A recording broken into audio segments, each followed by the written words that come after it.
রাজ্য বাজেটে উত্তরবঙ্গের প্রতি অবহেলা নিয়ে ফের সরব হলেন শিলিগুড়ির বিজেপি বিধায়ক শঙ্কর ঘোষ।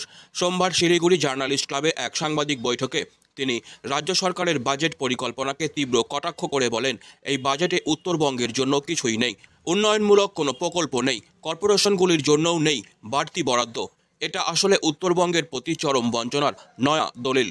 শঙ্কর ঘোষ আরও অভিযোগ করেন, বাংলার বাজেটের বেশিরভাগ বরাদ্দই কেন্দ্রীয় সরকারের অর্থ থেকে আসছে, অথচ রাজ্য সরকার সেটিকে স্বীকৃতি দিতে চায় না, বরং তারা জনগণকে ধোঁয়াশায় রাখছে। মুখ্যমন্ত্রী যখনই কেন্দ্রের বিরুদ্ধে অর্থ না দেওয়ার অভিযোগ তোলেন, তখন এটা পরিষ্কার হয়ে যায় যে তিনি প্রকৃত তথ্য আড়াল করছেন। রাজ্য সরকারের আয়ের অন্যতম উৎস হিসাবে মদের করকে তুলে ধরে বিজেপি বিধায়ক কটাক্ষ করেন, গুজরাটে মদ নিষিদ্ধ, কিন্তু বাংলায় সেই মদ থেকেই সরকার রাজস্ব আদায় করে। রাজ্যের অর্থনীতি এতটাই দুর্বল যে মদের কর থেকেই সরকারের বড় অংশের তহবিল চলে।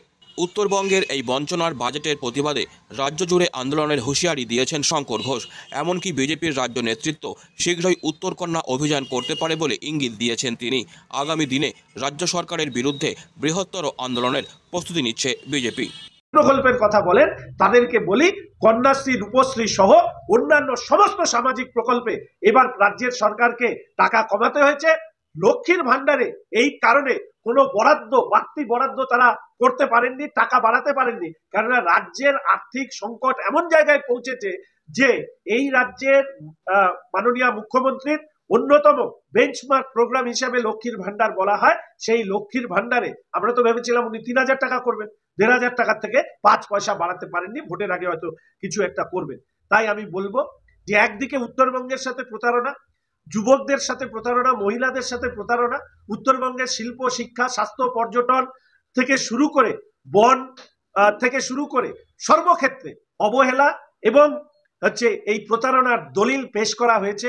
আমি অনুরোধ করব উত্তরবঙ্গের সমস্ত বিধায়করা বুকে হাত দিয়ে বলুন যে এটা যদি প্রতারণার দলিল হয়, তাহলে আমি যেরকম ব্যক্তিগতভাবে কেন্দ্রের সরকারের কাছে, মন্ত্রীদের কাছে বারবার দৌড়ই আমাদের রাজ্যের বিভিন্ন, বিশেষ করে উত্তরবঙ্গের উন্নয়নের প্রশ্নে, তাহলে উত্তরবঙ্গ থেকে যারা মন্ত্রী হয়েছেন, উদয়ন বাবু থেকে শুরু করে অন্যরা, তারা কেন উত্তরবঙ্গের স্বাস্থ্য, শিক্ষা, শিল্প, পর্যটন, বন ইত্যাদি ক্ষেত্রে কেন তারা রাজ্যের সরকারের কাছে দাবি না জানিয়ে শুধুমাত্র তাদের মুখ বন্ধ করে নিজের মন্ত্রিত্ব টিকিয়ে রাখেন, কিন্তু উত্তরবঙ্গের মানুষের জন্য কোনো কথা বলেন না।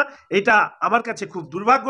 আমি আশা রাখি, মুখ্যমন্ত্রী বলেছিলেন বিরোধীদের সেলোটেপ লাগিয়ে রাখতে মুখে, কিন্তু এখন তো দেখছি যে মুখ্যমন্ত্রী উত্তরবঙ্গের তৃণমূলের নেতা মন্ত্রীদের মুখে সেলোটেপ লাগিয়ে রেখেছে যে উত্তরবঙ্গের কথা বলবে না। এটা অত্যন্ত লজ্জার, ধিক্কারের।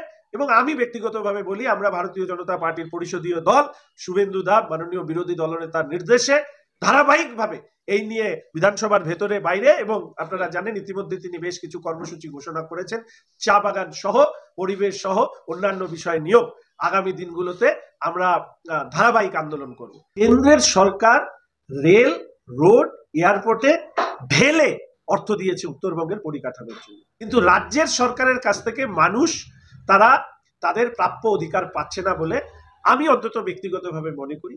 এবং বাংলাদেশের যা পরিস্থিতি দেখলাম, পশ্চিম বাংলাদেশ বানানোর জন্য পশ্চিমবঙ্গকে তৃণমূল কংগ্রেস উঠে পড়ে লেগেছে বলে, সেই জায়গায় দাঁড়িয়ে রাজনৈতিক কর্মী হিসাবে আমার বক্তব্য অখণ্ড বাংলা, কিন্তু মানুষ চাইলে সেটা তো আর মানুষের মুখ আমি বন্ধ করতে পারি। উত্তরবঙ্গের মানুষের যে প্রতারণার দলিল আমি বিধানসভায় 2021 সালে জয়ী হবার পর থেকে আমাদের রাজ্যের অর্থমন্ত্রীকে পেশ করতে দেখছি, তার সর্বাত্মক বিরোধিতা উত্তরবঙ্গের মানুষ করুন, এইটুকু আমি কামনা করে আমি আমার কথা শেষ করছি।